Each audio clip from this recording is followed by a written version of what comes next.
Bem, nessa última parte da aula, nós vamos tratar as chamadas linhas de força de um campo elétrico. São essas que aqui na ilustração aparecem em cor azul. Elas devem ser entendidas como auxiliares geométricos, que de alguma maneira conseguem caracterizar o vetor campo elétrico. Lembremos que um vetor, para ser caracterizado, você precisa dizer intensidade, direção e sentido. Então, de alguma maneira, essas tais linhas conseguem isso, dar uma ideia de intensidade, dar a direção e dar o sentido. Como devemos proceder? Vamos tomar como base, sei lá, um ponto aqui da figura, esse ponto. Imagine que eu queira o vetor campo elétrico devido a essas duas cargas nesse exato ponto. Como desenhá-lo?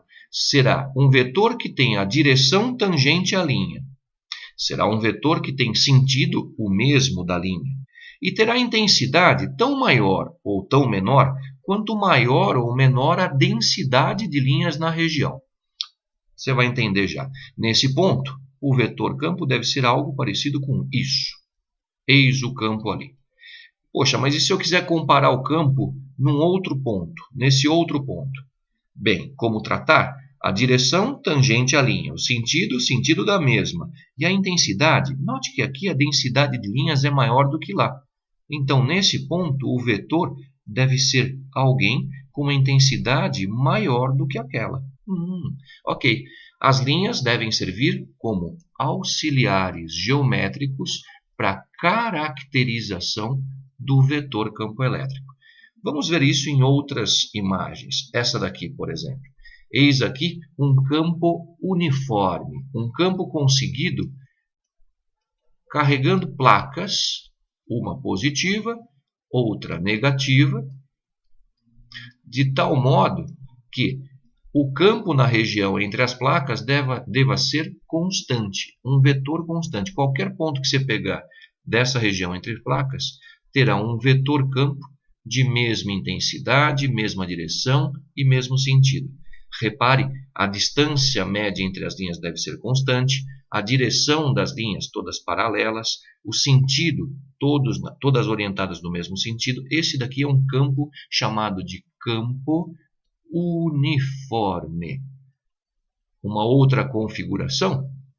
Vamos lá, olha essa. E aqui, o que você me diria dessa configuração de cargas? Duas cargas pontiformes. Repare que as linhas estão saindo das duas. Lembra, na figura anterior, linhas saindo da positiva, chegando na negativa? Bem, aqui, se as duas estão saindo, deve ser carga positiva de um lado e também carga positiva do outro. Agora, dá para perceber que a densidade de linhas à direita é maior do que a densidade de linhas à esquerda? Isso me faz pensar e concluir que a carga que eu tenho à esquerda não deve ser de magnitude tão grande quanto a carga da direita. A da direita deve ter uma magnitude, uma intensidade maior do que na esquerda, visto que eu tenho maior densidade de linhas próximas à carga direita quando comparada à carga esquerda.